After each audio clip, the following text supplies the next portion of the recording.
What's going on, YouTube? Zach is back, bringing you another Pokemon Unite replay commentary, this time featuring the game's newest edition, MEOWTH, a very, very fun Pokemon. If you like MEOWTH, if you like this video, if you like me, if you like anything, hit that like button. Let me know in the comments what you would like to see these videos in the future. With all that said, let's get into it. This is a game where I ended up having to lane on Cat, and I was laning with Charizard, and we're both stacking, so it's really not an ideal setup. However, MEOWTH has two things going for him that make him, I think, a somewhat serviceable laner. The first being he's very, very mobile. With both Feint and Float Stone on, I'm able to quickly get across here for my first stack. And secondly, with Potion, I'm a little more survivable than most speedsters would be in lane early on. So I'm just making use of my survivability and mobility to stay away. My teammate, unfortunately, did not take the same careful routing I did and ran straight into them and died. But with good timing, able to get the last hit there. And obviously when I'm alone, I'm just going to play for defense more than trying to stack, trying to score, trying to do my farm. Unless they're hitting it, I'm just going to go for last hits on it in that case. Luckily our mid ganked top and it went very well. Here I get my second stack very nicely. I will say, I've played Excel Bracer a lot on MEOWTH as well, and it's usually what I do when I'm going mid. I think it's a lot easier, obviously, to have that as opposed to stacking, as I've mentioned in my item videos.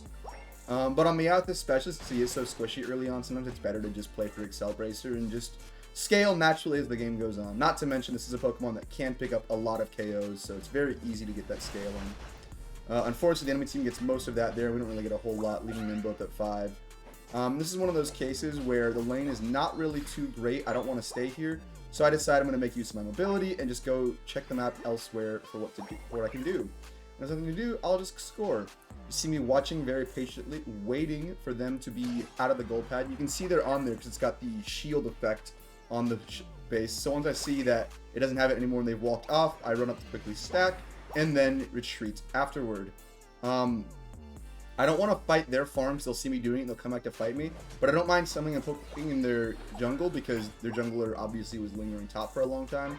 And I wanted to make sure that someone on our side was at least aware of what was going on there. I stole only a ball toy, but that's still something from their side that was added to ours.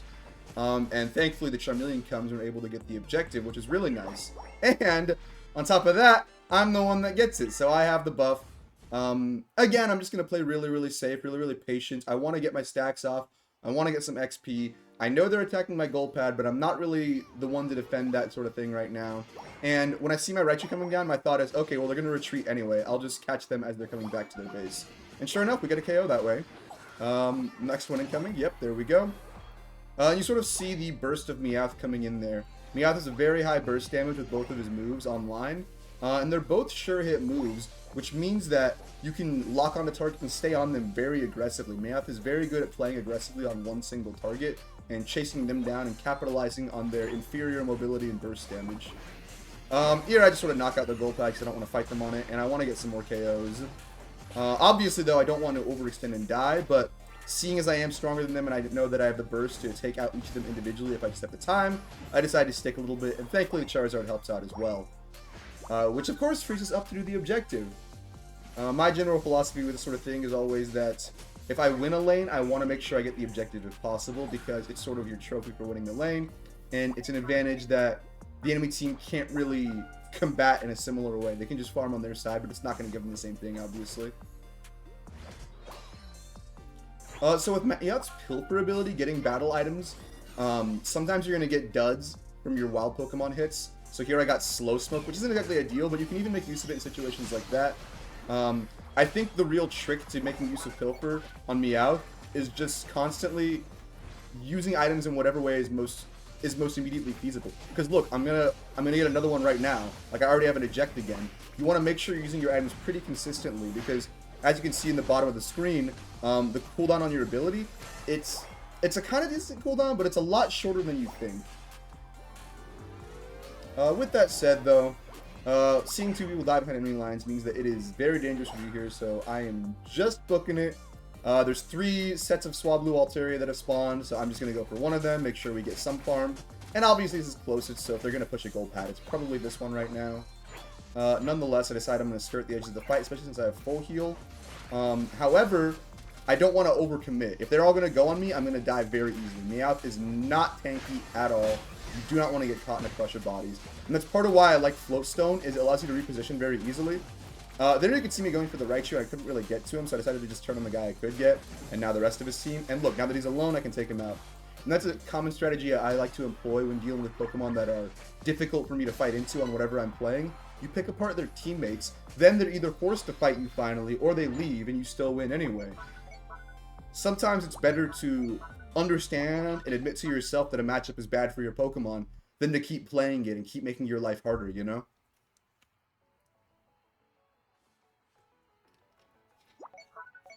Anyway, here we are going for the steal. We are all in position. They can't really contest us. So far, it's been a pretty clean game on our side. Just getting all the objectives we can and sort of snowballing our advantage that way. As has been the meta on the new map pretty much since it came out. Here I decided to score because there's an objective top and we just killed some people, so the odds of them being able to be here and like get us right away is not likely. They were able to jump on us, but with my ult I still get a KO, and with the healing and speed boost from the Comfy, I'm still able to live. My mistake here was turning back to try to save him, which ends up resulting in my own demise because of the Empoleon. It was definitely a little risky to try to save the Comfy there, and it would have helped a lot if we had our Blastoise with us. He was just top the whole time, not doing objective, not farming, not doing anything. It was kind of frustrating. Definitely if you're playing a defender, I think you want to, at least when I'm playing a defender or supporter or any kind of healthy Pokemon, what I think is, where are the most Pokemon on the map, that's where I want to be. If I have a lot of teammates in one place, I want to help them push, do an objective, whatever we're doing there. If I have a lot of enemies in another place, I want to stop whatever they're doing. You know what I mean? And so if you're top by yourself on Blastoise, you're probably in the wrong place with that sort of logic, you know? And yeah, since the enemy gets the objective and our goal pad's low enough that it will not knock it out, I do decide to linger a little bit to defend. Again, I get a sort of dud item from the Pilfer, but I can use Goal Hacker on our base momentarily. That's what I'm going to do, right? Yeah, that's what I'm going to do, and I'm going to heal up thanks to it. And of course, with the good burst damage MEOWTH has, he's very good at ripping objectives, so I don't mind defending this on my own. I'm a squishy Pokemon, but I'm tanky enough that with the shield and effective feint attack, I can easily 1v1 the Lecky. My goal now is to get as close to 14, if not 14, as possible, and continue playing objectives, continue playing with my team. Make sure we maintain our advantage. The idea is if you keep snowballing your way across the map, you can get every single objective, the last one included. And we haven't gotten every single one this game, but we've gotten a majority of them, which is sort of what you want to be doing in this meta, I think.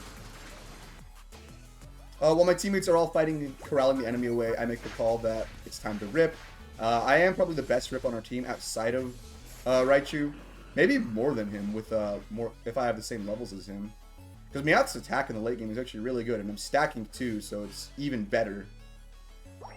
But with that said, I'm just going to go for my 14 here, make sure that I am as relevant as I need to be in the late game.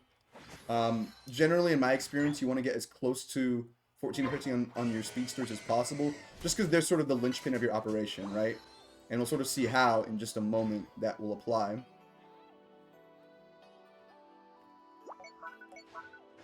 With my Unite move, I want to play the fringes of the fight and either burst someone that's vulnerable or get good position. So here I'm looking for good position, and I see they're more sort of migrating to the bottom side of the map. I'm going to check this bush and then go for the top. And as soon as I find someone, it's go time. I'm going to use my ult and immediately blow one guy up, use my sure hits to stay on top of them, and keep pressuring them. And as you can see, my teammates were able to take out the rest of the team fight just fine, freeing me up to take care of those three. I only could kill two at first, but the Vape wasn't able to deal with me, and I was sort of able to stall him until my teammates could help out. So it was a nice and clean W, very solid team fight at the Kyogre pit. And it shows how MEOWTH can make really good position of ganking angles and ambushing people. The really high burst and mobility makes it so that you can punish someone that's out of position very, very quickly and easily. And it's sometimes difficult to recover from a situation like that. And especially the Pokemon on their team. They don't really have very many mobile Pokemon outside of Empoleon and Vaporeon. Everyone else is more or less screwed as soon as I jump on them. And you can see here, they just got that one lucky top that I mentioned. But the rest of the objectives we got. And that's sort of how you want to be playing the map, like I've said in other videos before. I think the meta is such that you want to be very aggressive, you want to be taking objectives where you can, and you want to be contesting the enemy as much as possible. And I think MEOWTH plays into all those things very well, and he's a very fun Pokemon, and I would suggest trying him if you haven't. Hey, Kibo, you want to come say hi for the end of the video? Good boy, Kibo. Anyway, hope you all enjoyed watching. Let me know in the comments what you'd like me to do different. Subscribe for more stuff like this. I stream live on Twitch sometimes. Not as much lately, but I'm going to more in the future. You can check for a link in the description to that channel. I will be, if you're watching this the day it goes live, this video, I will be streaming on Twitch later today at some point, so definitely give me a follow and check that out. But with all that said, thank you all so much for watching. Hope you have a great day. Peace.